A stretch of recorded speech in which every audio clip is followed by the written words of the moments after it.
Bueno, pues entonces empezamos esta presentación y para mí es un placer el presentar hoy al doctor José Antonio Pascual Valero, que nos va a hablar sobre el concepto de fertilidad biológica del suelo en el marco de la agricultura sostenible. Y para aquellos que no conocen al doctor José Antonio Pascual, pues digo, tenemos que saber que es investigador científico del CSIC, que trabaja en el CEBAS, en el Centro de Edafología y Biología Aplicada del Segura, que está en el campus universitario de la Universidad de Murcia, y que tiene una larga y brillante trayectoria investigadora con más de 100 publicaciones científicas en el campo de la edafología. Y es experto en calidad del suelo, en compostaje, en biocontrol. Y además, el doctor Pascual tiene experiencia en la transferencia del conocimiento porque fue creador y fue socio fundador de una empresa spin-off, una empresa de base tecnológica que se llama Microgaia Biotech. Por lo tanto, demuestra también la importancia de la investigación y de los resultados de las investigaciones para la mejora de la vida de nuestro planeta.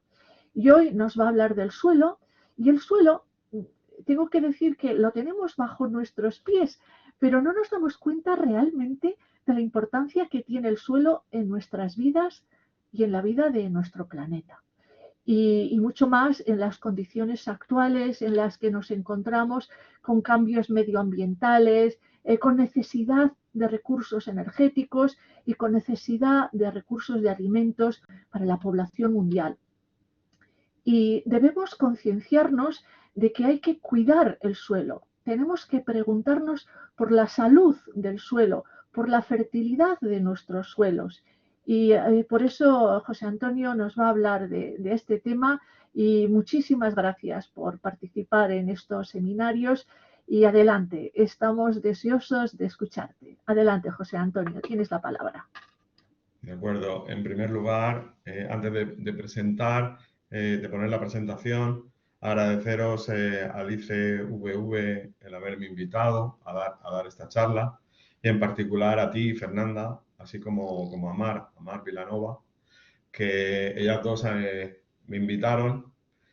En principio iba a estar ahí presencialmente, que era mi intención, porque era lo que procedía, pero bueno, por circunstancias personales y de complicaciones de trabajo, pues bueno, han hecho que no pueda ser y bueno, por lo menos queda esta opción. En principio se está presentando ya, entiendo, ¿no? Yo lo que voy a contaros es un poco el nuevo paradigma o cómo tenemos que empezar a considerar al suelo, ¿no? O sea, de hecho, toda mi charla va a ir alrededor de este tema, donde siempre voy a estar intentando hablar de fertilidad del suelo. O sea, debemos de alimentar al suelo y él va a ser el que luego, como muy bien ha dicho Fernanda, se encargará de alimentar de una forma sostenible a la planta y a nuestros cultivos. A ver si pasa esto de diapositiva. Un segundo. Yo creo que ahora. Bueno, Sí. pues lo primero que lógicamente tenemos que definir, o qué es lo que queremos, dónde estamos. Entonces, lo que hay que hacer es, lógicamente, definir qué es suelo. Pues bueno, suelo, lo más importante es un poco lo que ha dicho también Fernanda, que es un recurso no renovable, al menos dentro de lo que es nuestra escala humana. Está formada por material inorgánico, materia orgánica, agua, gases y seres vivos. Y son precisamente esos seres vivos los que establecen las conexiones que existen entre las diferentes partes de ese suelo. Bueno, cuando nos dedicamos usamos el suelo, tiene diferentes usos, ¿vale? El suelo, pero desde el punto de vista en el que estamos, sería un uso agrícola. Ese suelo, un segundo. Ese suelo, lógicamente, lo primero que hacemos es retirarle la vegetación, porque necesitamos el suelo limpio de vegetación, ese sería un suelo natural. Ese sería el primer paso. Y el segundo paso, pues incorporamos nuestro cultivo. Bien sea hortícola, bien sea de tipo arbóreo, como estamos viendo. Lo primero que observamos, lógicamente, si miramos a la izquierda y miramos a la derecha, hemos tenido simplemente por tonalidad cromática, hemos tenido una pérdida de diversidad de color. Esa diversidad de color, que simplemente la apreciamos visualmente, pues es una diversidad que lógicamente entra también a, digamos, a jugar en la diversidad microbiana que nos dan esos suelos. Pues esa diversidad microbiana disminuye, y uno de los motivos por los que disminuye es porque yo estoy haciendo generalmente un monocultivo, y otro de los motivos también, lógicamente, es que retiramos materia orgánica, que es precisamente nuestro alimento. Ese es un poco los inicios de la agricultura, ¿vale? Entonces hemos pasado de un sistema en equilibrio, podemos decirlo así, que serían los bosques o los suelos naturales, a un sistema, digamos, que no está en equilibrio, puesto que la agricultura intensiva lo que hace es aprovechar los nutrientes. Entonces retira parte de esa materia orgánica que volvería al suelo, y eso es lo que nos hace que lógicamente tengamos un desequilibrio en las funciones del suelo y que básicamente funcionan en disminuir nuestra diversidad microbiana, nuestros microorganismos. La materia orgánica. Pues todos sabemos muy bien cuál es el rol de la materia orgánica en un suelo. Creo que de esto se podría hacer una charla, un monográfico exclusivo de este tema, pero un poco por ir resumiendo, pues es un aporte de nutrientes esenciales. También es capaz, lógicamente, gracias a esa materia orgánica, nos estructura el suelo. Es la que nos entra en contacto muy íntimo con las raíces de nuestros cultivos, nos reduce la erosión, y aquí un poco donde vamos es que gracias a esa materia orgánica, que en el fondo no deja de ser alimento, es el que nos hace que haya una actividad biológica de ese suelo. Y entonces hay un aumento de la diversidad del suelo. Nosotros en un primer ensayo de hace ya mucho tiempo hicimos un ensayo para ver qué era lo que pasaría o qué era lo que pasaba o demostrar cuando devegetábamos una zona. Eran dos parcelas, las teníamos una al lado de otra en la finca experimental del CEBAS, en Santomera, y lo que hicimos fue a una parte dejarle la cubierta vegetal tal cual, la vegetación natural, de momento estamos hablando, y a la otra parte íbamos esquilmando esa vegetación para que no dejarla crecer. Durante 2 años, después de 2 años, se tomó muestra y, lógicamente, pues los aportes de materia orgánica, como veis, disminuyeron con el carbono orgánico total. El carbono de la biomasa, que ya me se está diciendo, carbono de los microorganismos, también me disminuía. Estamos viendo el naranja, que es el de vegetado, con respecto al azul, que es el de la vegetación natural. Y luego todo el resto de actividades que veis aquí, actividades enzimáticas, pues básicamente lo que nos estaban diciendo es que la actividad biológica estaba disminuida simplemente por no haber vegetación. Esto gracias, se publicó allá por los años 2000 en Soil Biology and Biochemistry, mostrando de una forma fehaciente cuál era este efecto. De acuerdo. ¿Qué es lo que nos pasa cuando nosotros disminuimos esa materia orgánica o esa baja diversidad debido a que retiramos en la agricultura la parte de esa materia orgánica? Pues esa bajada de diversidad me hace que el sistema sea menos resiliente. ¿Qué significa eso? Que está menos adaptado a los cambios. Esto desde el punto de vista ya agrícola, saltándonos un poco lo que sería la parte, digamos, de ecología, ¿vale? ¿Qué nos obliga? Nos obliga o nos obligó a la agricultura a ir suministrando nutrientes. Y no dependencia de la materia orgánica ha hecho que los suelos cada vez sean más sensibles a los ataques de los microorganismos patógenos. Eso, lógicamente, nos llevó claramente a una dependencia de la parte química, de los fertilizantes químicos y de los pesticidas químicos. Todo esto, lógicamente, pues ha llevado a todavía un mayor empobrecimiento de nuestros suelos y una dependencia cada vez mayor de esos pesticidas y de esos fertilizantes. Si nos volvemos otra vez al inicio de lo que he comentado, de que el suelo es un recurso natural no renovable, pues claramente debemos de protegerlo y preservarlo. Pero por otro lado, lógicamente, estamos también obligados a seguir produciendo para poder alimentarnos a nuestra población. y eso pasa por un nuevo paradigma de producción a nivel agrícola. Simplemente la situación en la que estamos ahora, pues ahora mismo estamos en una situación donde lógicamente cada vez es más difícil cultivar, van apareciendo cada vez más enfermedades. Aquí ahora voy a pasar rápidamente algunas enfermedades características y típicas de suelo de esta zona del área mediterránea, de la zona de Cartagena, donde es una zona muy agrícola. Aquí tenemos los problemas habituales de Fusarium, que lógicamente se dan primero se estaban dando mucho melón sandía, y últimamente prácticamente no nos está dejando ya cultivar lechuga con la variedad Lactucae.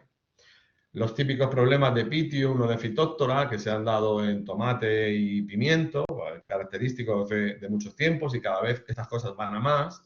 Enfermedades de suelo, rizoctonia, tenemos también enfermedades de tipo aérea, fúngicas como podría ser alternaria. Últimamente aquí que se cultiva mucha espinaca, prácticamente tienen que estar haciendo el corte de la espinaca muy rápidamente en el momento que ven un problema de alternaria. Mildius, esclerotinias, botritis en tomate, botritis en la vid, que voy a decir, por ahí por esa zona. Tema de los nemátodos, o sea, cada vez el problema del nemátodo es más grande y cada vez está dificultando más y más y más la producción. Esto es algo que tenemos de forma frecuente en nuestros suelos, en los diferentes cultivos, por lo que está llevándonos a una situación, digámoslo así, de desequilibrio, y que de alguna forma tenemos que intentar volver a esa situación de equilibrio. Entonces, claro, simplemente en este punto en el que estamos, en el de los microorganismos patógenos, la pregunta es, ¿podemos seguir luchando con los patógenos? Es la pregunta que el agricultor viene haciéndonos siempre, ¿no? a los investigadores. A mí me gusta más, y creo que es a donde debemos de ir, ¿podemos evitar que cada vez tengamos más presión de patógenos? Esa es la pregunta. Las preguntas es cómo podemos mejorar ese control. ¿Realmente eso es asumible? ¿Cómo se puede hacer esto de una forma sostenible? Son preguntas que yo voy recogiendo de los diferentes ambientes en los que me muevo, desde el punto de vista, digamos, de la transferencia. ¿Esto es económicamente rentable? O, oye, ¿por qué voy a hacer esto si es económicamente rentable o no rentable? Una serie de preguntas, pero al final de los finales es si nosotros, la sociedad, estamos, digamos, preparados para permitir unos nuevos sistemas de producción, sean con un coste o sean con otro. Eso ya es un tema al margen, pero creo que es el coste, hay que entenderlo desde un punto de vista global, ¿no?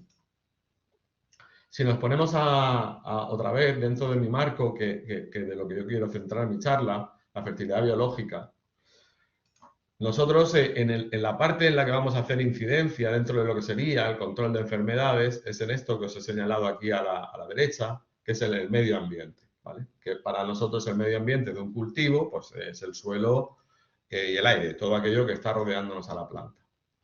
¿Qué podemos hacer? ¿Vale? Si nosotros nos remontamos a las primeras diapositivas donde hemos visto que lo que estábamos haciendo es retirar materia orgánica, pues vamos a ver si trabajando, haciendo enmiendas orgánicas, podríamos revertir esa situación.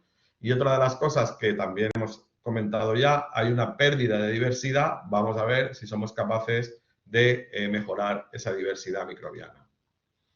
Por un lado, la enmienda orgánica estudiada, pues desde un punto de vista de algunos años, lógicamente está demostrado que mejora la propiedad y la calidad de los suelos y produce un aumento de diversidad. Y una de las cosas que estuvimos nosotros viendo es que las enmiendas orgánicas de alguna forma nos ayudan en alguna medida a convertir suelos conductivos, suelos con enfermedades, a suelos supresivos, suelos que no necesitan aplicación de pesticida químico. ¿Qué tipo de enmiendas orgánicas son de las que estamos hablando? Pues por un lado, lógicamente, tampoco estamos descubriendo la rueda, estamos hablando de tratamientos tradicionales, como podrían ser, sería la aplicación de estiércoles, que es algo que se estaba llevando a cabo desde tiempos inmemoriales. Pero también, lógicamente, ha surgido unas nuevas líneas, que es la de trabajar con nuevas fuentes de materia orgánica líquidas y sólidas. Tenemos de diferente origen. Y yo aquí, en esta transparencia, me quiero parar un momento en esta diapositiva, que, por supuesto, tenemos esos 4 que tenemos ahí, pero yo me voy a centrar básicamente en los 2 primeros, o sea, en lo que es los residuos de la industria agrícola, o lo que son los residuos de poda y restos que quedan, así como los de la agroindustria, dejando un poco a un lado lo que es la fracción orgánica de los residuos sólidos urbanos y de los lodos de depuradora. Y los dejo a un lado simplemente porque de momento creo que tenemos más que suficiente materia orgánica en cuanto a estos que tengo señalados en el recuadro, como para no intentar meternos en algún tipo de situaciones de difícil solución en los otros 2 casos, ¿de acuerdo? No quiere decir que los otros 2 casos no se puedan utilizar, se pueden utilizar, pero yo soy, o siempre he abogado más por apostar más por la fertilidad biológica del suelo, o sea, es decir, por ver de qué modo puedo mejorar esa calidad del suelo, y para eso lo que estoy buscando siempre son enmiendas orgánicas de calidad. Eso para mí es crucial y muy importante. Y creo que es el camino en el que nos tiene que llevar este nuevo sistema o este nuevo paradigma. Aquí voy a detenerme un poco, puesto que estamos hablando precisamente de la zona de donde yo me hubiera gustado estar hoy ahí con vosotros. Serían los restos de poda de vid. Ahí es una zona, una denominación de origen estupenda, con unos vinos buenísimos. Y lógicamente nosotros estuvimos trabajando, por eso es por lo que me detengo un poquito, con los residuos de poda de vid. Y entonces eso era porque lo que intentábamos lógicamente era evitar esa quema o ese no tratamiento de los residuos de poda, de los sarmientos, ¿de acuerdo? Y en esta línea estuvimos trabajando en la época en que yo estaba un poco de transferencia entre el CSIC y la empresa Microgaia Biotech, en el proyecto Life Sarmiento. Este fue un proyecto que lo que intentaba era demostrar cómo se puede, digamos, hacer un tratamiento de los residuos, de los sarmientos, de una forma sostenible. Entonces yo ahora lo que voy a hacer es poneros el vídeo, un vídeo de 1 minutito, no tiene más. Entonces, con ese vídeo vosotros vais a poder... A ver, tengo que compartir esta pantalla. Aquí estoy y ahora pongo el vídeo. Teóricamente debería aparecer. Un momento, a ver, ¿qué hago yo? Si no, pues a ver. Antes lo he conseguido.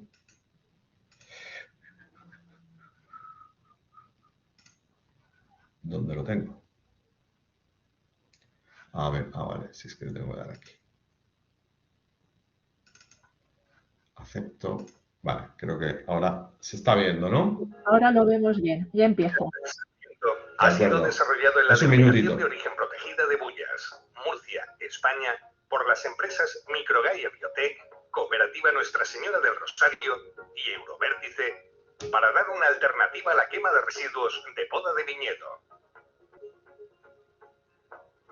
El proyecto se basa en la valorización de las podas de viñedo a través de su compostaje con microorganismos para producir un compost orgánico con propiedades bioestimulantes y biofertilizantes, reduciendo las emisiones de CO2 a la atmósfera y contribuyendo así a la mitigación del cambio climático. Tras cada poda, los sarmientos han sido triturados en puntos de acopio para posteriormente ser trasladados al lugar de compostaje situado en la cooperativa. Este es un proceso de gestión que ha involucrado a viticultores, bodegas y técnicos. Durante los 4 años de proyecto, se ha conseguido gestionar más de 1.150 toneladas de sarmientos para evitar su quema en más de 400 hectáreas, participando un total de 57 viticultores y 5 bodegas de la DOP Bullas. Life Sarmiento ha evitado la emisión de más de 2.900 toneladas de CO2 a la atmósfera, demostrando un excelente sistema de gestión cooperativa de residuos que reduce las emisiones de CO2 en más de un 95%. También se han desarrollado acciones de capacitación técnica a viticultores y técnicos en otras denominaciones de origen para la transferencia de resultados. Gracias al proyecto, se ha conseguido integrar el sistema de gestión de podas entre las prácticas habituales de la cooperativa, cuyos técnicos son capaces de implementarlo por sí mismos. La firma de acuerdos de cooperación con otras bodegas para la transferencia del sistema permitirá garantizar su sostenibilidad en el futuro.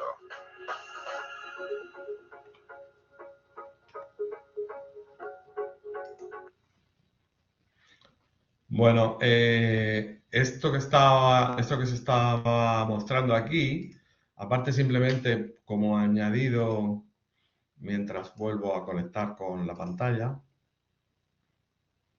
que en principio ya está. Vale, deciros que creo todavía más firmemente de cuando este proyecto se realizó, ahora mismo con lo de la transferencia que ahora mismo existe de compra y del nuevo mercado de carbono o de secuestro de carbono de CO2, creo que puede ser otra de los puntos que podemos aprovechar desde un punto de vista sostenible, el poder hacerlo y darle otro empujón más a nuestro sistema que queremos implementar gracias a todo este tipo de mercado nuevo que va a existir en cuanto a por ejemplo, la incorporación de enmiendas orgánicas a suelo, evitando las quemas, etcétera, etcétera. Bueno, muy rápidamente, proceso compostaje es un proceso bioxidativo, aerobio. ¿Y para qué se hace este proceso? Pues para estabilizar la materia orgánica, eliminar posibles compuestos fitotóxicos, microorganismos patógenos y darnos lugar a una materia orgánica estable y capaz de tener una serie de funciones muy positivas dentro del suelo. Una de las cosas importantes de no hacer la aplicación o el picado en parcela, por el cual nosotros no lo recomendamos, es por el posible bloqueo de nitrógeno o conocido como hambre de nitrógeno, porque los microorganismos tienen una capacidad de consumir carbono mucho mayor digamos, que la planta. Entonces, cuando compiten con el nitrógeno, ese nitrógeno es dirigido hacia los microorganismos y no hacia la planta. Por otro lado, también creo que por la zona en la que estamos, ahí tenéis una serie de enfermedades, o sea, la famosa yesca o chancro, o enfermedades como idio y botritis, que eso se podría quedar en los restos de poda si no los hemos compostado correctamente, si los dejamos en calle, que nos pueden traer problemas a medio largo plazo. Al final, lo que tenemos simplemente es un compost de calidad, es un compost, digamos, que lo podríamos estar utilizando. Por otro lado, también tenemos varios ensayos donde los compost también pueden tener diferentes usos si usamos residuos de la industria agroalimentaria. Aquí simplemente hemos estado usando diferentes restos de limón y naranja mezclado con resto de poda y como vemos, tras un proceso de ajuste, pues conseguimos un producto final o un producto de compostaje. Volvemos otra vez al marco en el que me he estado moviendo, que es en el de control de enfermedades. Pues aquí tendríamos, digamos, a la derecha tenemos 3 compost y lo estamos comparando con el efecto, digamos, del peso de guisante. Pues bueno, lo que vemos es que un fungicida químico, que es esta línea rosa que sale aquí, pues lógicamente me deja que crezcan mucho más las plantas que si las crezco sin ningún tipo de tratamiento, hasta aquí más o menos lógico, y cuando ya tratamos con diferentes compost enmendados, pues como estamos viendo, tenemos cierto efecto. No llegamos a los niveles de un fungicida químico, pero tenemos efectos positivos. No todos los compost tienen esos efectos. En uno de estos trabajos que he mencionado anteriormente, los agrupamos y estuvimos estudiando desde el punto de vista de su diversidad y de su composición por qué unos tenían incidencia sobre algunas enfermedades y otros sobre otras, y los tuvimos agrupados en diferentes características y seguimos trabajando, digamos, en esta línea, que es una línea, creemos que muy puntera, con el objeto de seleccionar, como he dicho desde el principio, aquellos materiales que al final me den una enmienda orgánica, digamos, de calidad. ¿Y por qué está ocurriendo esto? Bueno, cuando pensamos en un compostaje, estamos viendo temperaturas, aireaciones, ¿vale? Que se están produciendo con una heterogeneidad ahí dentro. Eso me está produciendo diferentes nichos ecológicos, que me va a producir que algo de lo que ya habíamos hablado al principio, diversidad microbiana. O sea, es decir, el compost, aparte de materia orgánica, también tiene diversidad microbiana. ¿Qué microorganismos? Pues bueno, vamos aquí ahora a ver algunos que luego estos microorganismos, por literatura, sabemos que tienen una serie de efectos beneficiosos. Ahora luego vamos a continuar viendo este tema. Si ya hemos hablado de lo que es la enmienda orgánica y hemos visto esa diversidad y ese posible control parcial o total de algunas enfermedades, vamos a pasar ahora un poco a ver cómo somos capaces de traer esa diversidad microbiana a los suelos. Bueno, en principio el microbioma son todos los microorganismos que tenemos, digamos, alrededor en el suelo. Aquí nos estamos fijando, lógicamente, a que están relacionados con nuestros cultivos. ¿Y qué efectos tienen? Pues tenemos diferentes efectos que pueden ser desde favorecedores a, digamos, a producirnos desventajas como serían los patógenos. Si estamos hablando de los microorganismos beneficiosos, tenemos algunos de ellos que tienen funciones de asimilar a la asimilación de nutrientes, de retenciones de agua, de mejorarnos el desarrollo radicular, protegernos frente a enfermedades, ¿vale? Todo esto está súper documentado en bibliografía, movilizarnos o solubilizarnos diferentes nutrientes. Existen diferentes tipos de microorganismos, tipos simbióticos, asociativos, de rizosfera y endofíticos, que no creo que sea el momento, ¿no?, de estar definiendo cada uno de ellos, pero bueno, son los diferentes tipos de microorganismos que se encuentran en el suelo, que cada vez estamos encontrando, lógicamente, y trabajando con diversidad microbiana, que es en lo que estamos trabajando, y ver cómo conseguimos mejorar esa diversidad microbiana. Pues existen muchas formas y aquí veis diferentes estudios de diversidad microbiana con diferentes complejidades. Pero con el objeto de centrar un poco el tema, prefiero simplificarlo y hablar, por ejemplo, que tenemos microorganismos que son capaces de mejorarnos el estado nutricional de los suelos, como por ejemplo las micorrizas o Azospirillum o Azotobacter, que son movilizadores de nitrógeno, nitrógeno atmosférico, aunque también tiene otras funciones, Aspergillus, que es un solubilizador de fósforo. También tenemos compuestos bioestimulantes, que pueden ser los PGPRs, microorganismos también como, por ejemplo, Trichoderma pseudomonas, que unas veces se engloban en un sitio y otros en otro, o algunos como, por ejemplo, biopesticidas, que es un poco donde vamos. Como estamos viendo, pues existen diferentes microorganismos de agente biocontrol que ya se han estudiado y están en diferentes publicaciones, y ya de hecho muchos de estos productos son comerciales. Yo me voy a centrar un poco como digo, por ir llevando el tema hacia la sostenibilidad en un microorganismo que, por ejemplo, sería Trichoderma marcianum. Es un microorganismo de los más utilizados como biocontrol. Tiene efectos, digamos, de producción de antibiótico de forma natural, de forma que aquí podéis ver un ensayo en placa Petri in vitro, donde tenemos a un lado el patógeno y en el otro lado un microorganismo, digamos, tipo biocontrol, pues lógicamente no lo dejaría pasar. Si en cambio tenemos a Trichoderma, pues lógicamente, aparte de producir esos antibióticos, también produce otra serie de mecanismos, como por ejemplo el micoparasitismo, que lo que hace es degradar al patógeno, ¿de acuerdo? De esto, bibliografía en este sentido, también tenemos un montón y mucha experiencia, pero otra vez vienen las preguntas. Las preguntas es, vale, esto está hecho a nivel de laboratorio, pero yo lo tengo que llevar a campo. Yo lo tengo que llevar a un nivel intensivo. Tengo que producir grandes volúmenes de microorganismos. ¿Tienen el mismo efecto que los químicos o voy a tener peores efectos?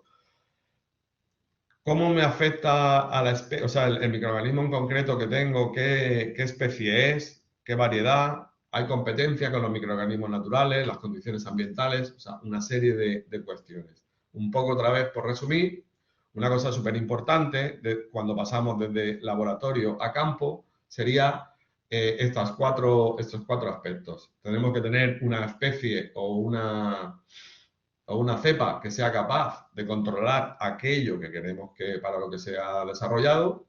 que sea capaz de sobrevivir una vez lo apliquemos al suelo, que sea versátil a las diferentes condiciones que se encuentran en un suelo, que ahora veremos algunos ejemplos, y que tenga capaz de realizar la función que nosotros queremos que se haga en campo.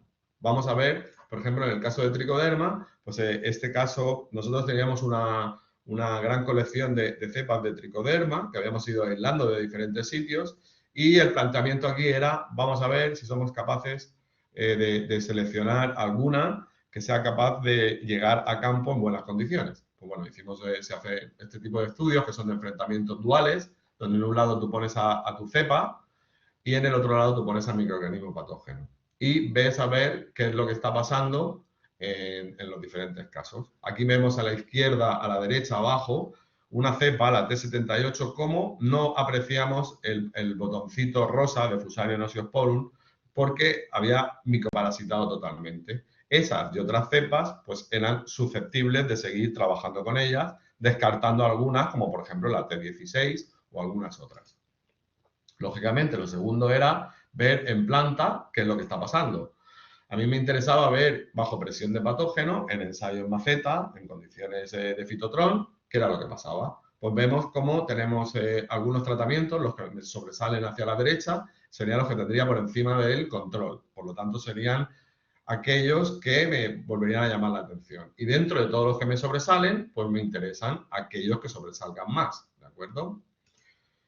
Luego, el siguiente paso es ver si qué cepa, o sea, qué microorganismo es. En principio, bueno, en este caso sabíamos que era del género Trichoderma, pero saber si era Trichoderma arcianum, ghanensis, viride, etcétera, etcétera. Pues esto se hace una serie de selecciones y por técnicas moleculares se llega y se determina cuál es Trichoderma, digamos, arcianum, que era el grupo. Y dentro de estas que yo estaba seleccionando, habían de hecho 5 que yo las tenía identificadas como diferentes, pero las técnicas moleculares me estuvieron diciendo que todas estaban dentro del grupo de la T78. Otro de los puntos importantes, una vez hecho mi primer ensayo, donde yo ya soy capaz de demostrar que eso funciona, es asegurar su supervivencia. Para asegurar su supervivencia, porque lógicamente si yo solo aplico a suelo y no tengo un efecto sobre el suelo y es simplemente porque ese microorganismo no es capaz de sobrevivir a las condiciones, pues lógicamente no estoy haciendo nada. Aquí simplemente lo que hicimos fue un ensayo de formularlo, nada complejo, en arcilla, ¿vale? Lo crecimos, lo fermentamos y luego lo embebimos dentro de arcilla, que la arcilla actuaba de formulado. Como veis, el formulado hacía que ya me aguantara la línea granate hasta 8 semanas frente a uno formulado que lógicamente me está cayendo de una forma significativa. Eso lógicamente se vio reflejado en el peso fresco, en el peso seco y por supuesto en la concentración de ese microorganismo. Por lo tanto, se demuestra la importancia de su formulación. Si vamos a la versatilidad, una de las grandes preguntas que siempre nos hacen, porque lógicamente el agricultor no quiere hacer un cambio radical de un tratamiento biológico, de un tratamiento, digamos, intensivo químico a un biológico, es si puede convivir con pesticidas químicos. Sí, hay que hacer un estudio y ver qué grado de convivencia puede tener este microorganismo que tú vas a aplicar con lo que se puede encontrar en el suelo. Entonces aquí, bueno, pues se ha aclarado que el Trichoderma arcianum tenía una resistencia a una serie de pesticidas, una resistencia media a algo y algunos a los cuales era muy sensible, ¿de acuerdo? Por lo tanto, es información que hay que darle al agricultor para poder seguir trabajando. Otra de las tolerancias, pues tuvimos la suerte, porque en ese sentido es suerte, de que la T78, cuando intentamos ver cuál era su nivel de tolerancia a la salinidad, pues tuvo una tolerancia muy alta.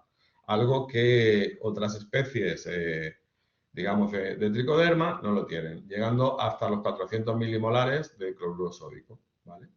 Esto se publicó en la revista Land Degradation and Development en el año 2016 y pues ese es un dato muy interesante.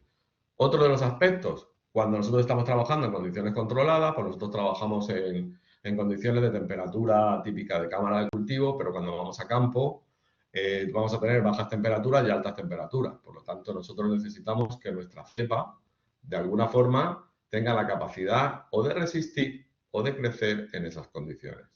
Todos estos aspectos hay que tenerlos claves y luego al final llega el experimento. El experimento es irnos a campo y empezar a hacer ensayos para ver si funciona. Nosotros en este ensayo que os voy a exponer aquí de una forma rápida, lo que hicimos fue una doble aplicación de tricoderma. Una a nivel de semillero y otra a nivel de suelo.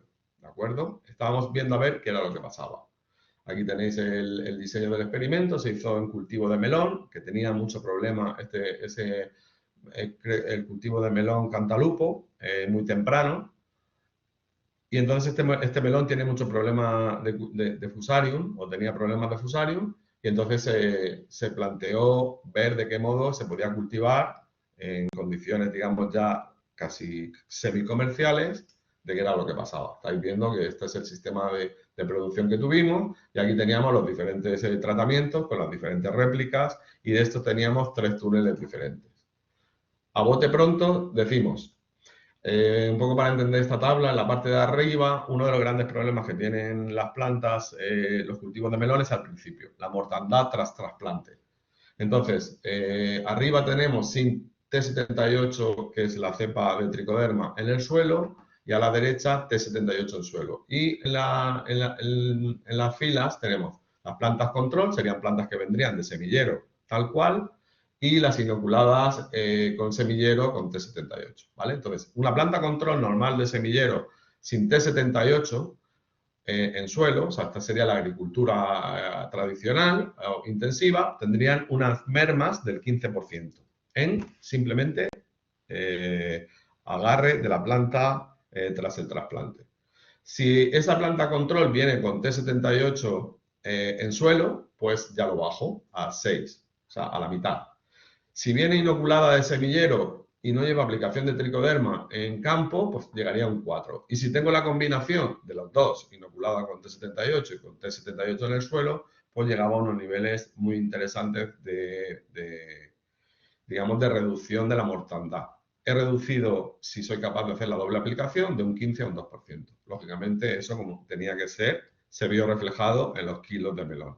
¿De acuerdo? O sea, estamos haciendo algo hacia un mundo sostenible. Ahora, si nosotros unimos, volvemos otra vez a nuestro inicio y vemos la fertilidad biológica del suelo y estamos intentando ver de qué forma somos capaces de aumentarla, otra de las posibilidades es trabajar conjuntamente con las dos, una enmienda orgánica y traer esta enmienda orgánica y estos microorganismos al suelo. Y aquí es donde debemos de tener muy claro que hay un cambio de paradigma. Tenemos que estar mimando al suelo y cultivando y cuidando al suelo porque ese suelo va a ser el que nos dé una respuesta en cuanto al vigor del cultivo que vamos a tener ahí. Y eso nos va a significar menos consumos de químicos y una mayor vigor en la planta. Sería un poco como dar en la diana, sería poder hacer inoculaciones de microorganismos beneficiosos y enmiendas orgánicas. Aquí, simplemente a modo de ejemplo, os voy a mostrar unas cuantas diapositivas, otra vez con restos de poda de vid, que lo inoculamos con T78. T78 primero lo habíamos formulado, lo aplicamos al proceso de compostaje, lo aplicamos después de la fase termófila, porque no tenía ningún sentido aplicar un microorganismo al inicio del proceso de compostaje, sabiendo que va a pasar por temperaturas termófilas. Se aplicó justo al final de la fase termófila y demostramos que teníamos un efecto beneficioso. Aquí simplemente os voy a mostrar cómo lo aplicábamos. Esto estaba primero hecho a escala pequeña, ya lo hemos hecho lógicamente a una escala mayor, ya digamos de pila comercial.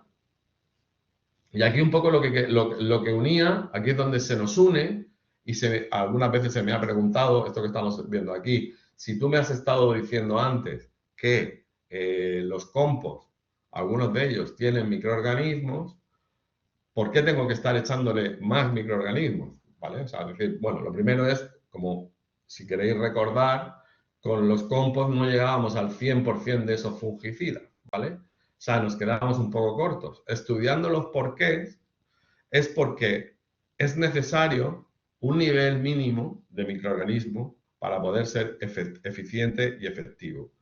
Y ese nivel no es el que se nos encuentra en los compost. Encontramos siempre unos niveles un poco más bajos. Entonces, posiblemente una de las hipótesis que planteamos es vamos a intentar subir esos niveles y ver qué es lo que pasa. Y efectivamente, pues tuvimos la suerte un poco de dar en la diana. Aquí veis dos compost donde lógicamente lo que se ve claramente cuál es el efecto con respecto al control, o sea, es decir, al que sería sin compost, donde lógicamente los compost por sí solos, aquí por ejemplo estáis viendo uno donde me ha crecido hasta 90, en cambio tengo otro que me ha crecido más, y cuando yo estoy echando la T78, la cepa, pues lógicamente estaríamos viendo un mayor crecimiento en los tratamientos con respecto al control, llegando ya a niveles, digamos, sostenibles y de producción. Y en principio esto era lo que quería más o menos transmitiros. Lógicamente a lo mejor han quedado alguna cosa en el tintero y me preguntar y a cualquier tipo de aclaración, estoy a vuestra disposición. Aquí tenéis mis datos, pues bueno, por si queréis contactar conmigo de una forma más adelante porque surja alguna duda o como muy bien me ha dicho Fernanda, esto se queda grabado, pues bueno, cualquier persona que visione este vídeo, pues bueno, aquí me puede encontrar. Muchísimas gracias y queda a vuestra disposición. Muchísimas gracias, José Antonio. Ha quedado muy claro. Gracias por las imágenes y por las explicaciones. Ahora viene el turno de preguntas. Así que de los asistentes, ¿quién tiene alguna pregunta? Que conecte su micrófono y le podremos oír.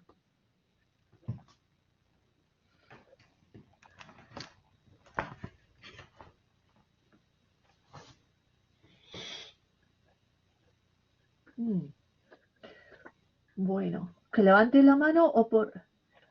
Se puede levantar la mano también con esta plataforma. Hay un simbolito para levantar la mano y hacer la pregunta, pues si se quiere, también por chat, en caso de no tener el micrófono. Bueno, para ir abriendo fuego. Hola. Ramón, sí, adelante. Sí, el micro lejos. Oye, gracias por la charla. Tenía una pregunta porque has presentado resultados de... No he puesto la cámara, solo me oyes. Sí.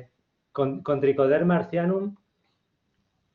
¿Siempre encontréis Trichoderma marcianum como especie principal en micoparasitismo o habéis trabajado con algún otro aislado de otras especies, incluso fuera del género?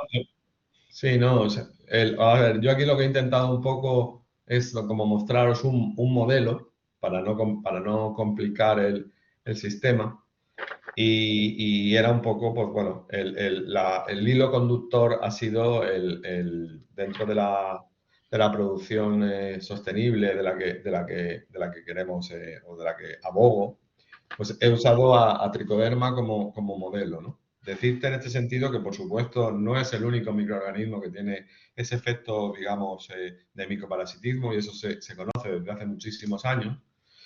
Lo que pasa es que por la ubicuidad de este microorganismo que se ha encontrado en numerosos ambientes, hace que haya habido muchas publicaciones al respecto y desde los años 80 o 85, o sea, hay publicaciones y evidencias de que Trichoderma marcianum tenía este efecto. Por supuesto, existen muchos microorganismos que tienen ese efecto y eso nos deja una cosa clarísima que quiero deciros es que todos estos mecanismos que tienen estos microorganismos no los están haciendo para nosotros. O sea, es porque es su medio de supervivencia. Entonces, en este caso existe, por ejemplo, yo sé que existe Glirocadium y también existen algunos otros hongos que tienen estas propiedades. No solamente es una propiedad universal, digamos, de Trichoderma marcianum. Existe una línea muy grande de lo que es el micoparasitismo. Muy bien. Y estos hongos, aparte del micoparasitismo, ¿tienen algún efecto sobre otros patógenos, ya sea por agotamiento de sustrato o por algún otro mecanismo? ¿O es Correcto. solo por hongo? Ah, también.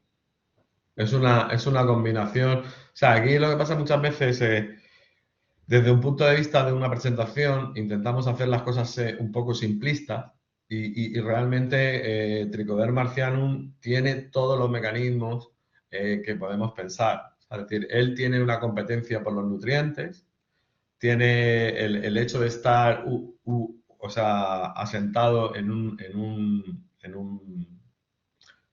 ecosistema, pues hace que ya simplemente el patógeno no pueda ocupar ese nicho ecológico.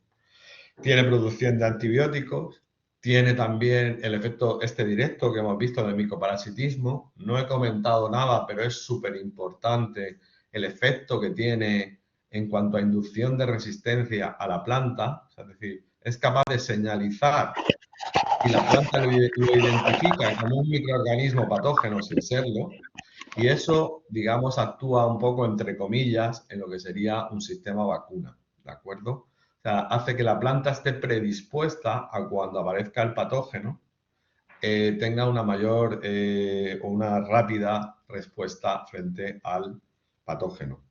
Esa, aparte, fíjate hasta dónde llega este tipo de microorganismos, esa inducción de resistencia, no solamente es localizada, no solamente a nivel radicular, sino que se ha demostrado que aplicaciones de tricoderma o de otros microorganismos de naturaleza biocontrol con esta capacidad de inducción es capaz de transmitirlo vía sistémica a la parte aérea. ¿De acuerdo? O sea, todo ese tipo de cuestiones se está viendo. Incluso las últimas técnicas más punteras que yo incluso conozco es el hecho de emitir sustancias volátiles para evitar el ataque por, digamos, patógenos, pero estoy hablando todos de plagas. O sea, de insectos o ácaros que son capaces de producir plagas, pues el hecho de que una planta esté, digamos, colonizada desde su rizosfera con Trichoderma marcianum, pues es capaz de evitar que una plaga se acerque a ese cultivo. O sea, que es muy complejo, ¿de acuerdo? O sea, yo lo he intentado simplificar, pero tenemos ahí una amalgama de mecanismos que es gracias a ellos, yo creo que es a los que nos van a permitir, digamos, ir hacia esa agricultura sostenible, ¿no? Porque es lo que nos va a permitir cada vez el menor uso de sustancias químicas. No sé si te respondo, Ramón. Sí, muy bien. Muchas gracias. La duda es, ¿podría ser interesante, otra duda, trabajar con, ya que hay múltiples mecanismos, quizá no todas las cepas estén funcionando igual eficientemente, para desarrollos comerciales, quiero decir, utilizar mezclas de cepas? No sé si los productos comerciales que hay de Trichoderma marcianum son cepas puras o son mezclas. Hay de todo. Hay de todo y hay defensores de que la cepa, o sea, hay defensores de las ventajas de cepas puras en cuanto a tratamiento, hay defensores de combinación de cepas. Yo soy un poco más defensor quizá de ir mejorando, no tanto ir individual, o sea, por algún sitio teníamos que empezar, ¿no? Entonces hemos empezado individualizando aplicaciones, ¿no? Que es un poco, a lo mejor, en lo que se encuentra en el mercado, se encontraba hace 3, 4 años, ahora se empiezan ya a trabajar en combinaciones. Y yo creo que el futuro va a ser cada vez ir consiguiendo unas mayores diversidades microbianas compatibles, ¿vale? Porque muchas veces la prisa del mercado comercial hace que no se testen las cosas como se deben de testar y entonces, claro, es mucho más sencillo decir uno que decir varios, porque si dicen varios tendrías que hacer los ensayos. Muchas veces se hacen las cosas sin hacer los ensayos. Y yo a donde voy es que por eso es por lo que a mí me gustó o me gusta lo de inocularlo en una materia orgánica, en un compostaje.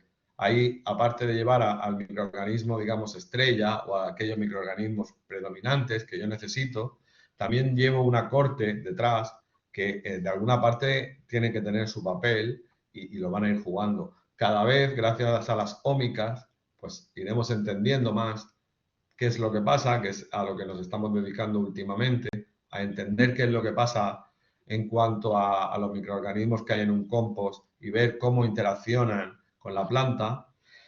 Y ahí es donde andamos ahora. Las ómicas nos van a dar muchas respuestas, estamos trabajando y a tu respuesta o a tu pregunta, mi respuesta sería, yo trabajaría con una diversidad. Es mi respuesta. Muchas gracias. Yo, al hilo de este debate que habéis empezado, en la parte médica, en la parte de salud humana, pues siempre nos llevan la delantera por delante de lo que es la tecnología de los alimentos y la agricultura.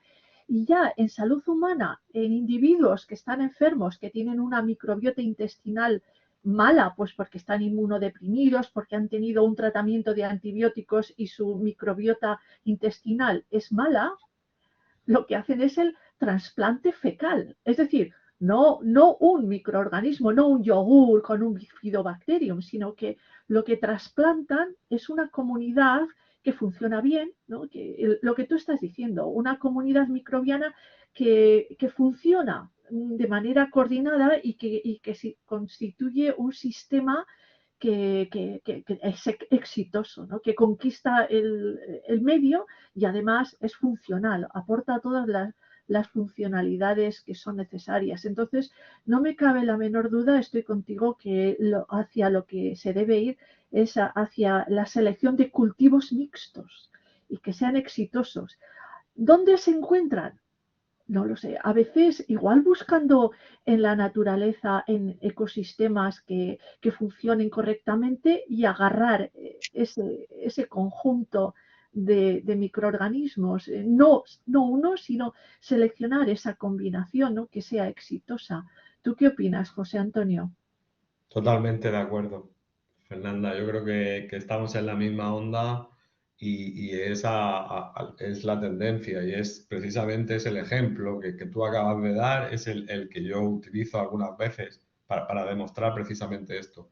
Y ahí es donde nosotros vamos. Nosotros creemos mucho en el compostaje precisamente por la gran diversidad que se da ahí, en un sistema cerrado, ¿no? Digámoslo. Entonces nosotros estamos siempre muy obcecados en que eso tiene que funcionar, está funcionando, o sea, el compost como tal nos está dando esa respuesta y nosotros lo que estamos es implementando o viendo cómo se puede mejorar y siempre intentando saber qué poblaciones microbianas hay ahí, que es algo muy complejo, o sea, y es otra vez, ¿no? Bueno, desde el punto de vista nuestro ya lo vemos, pero desde el punto de vista médico también se ve que fíjate a dónde se llega, hacer trasplantes. O sea, el equivalente a hacer un trasplante, como tú estás diciendo, fecal, sería introducir un compost. O sea, sería, exactamente, sería pildorar de alguna forma compost.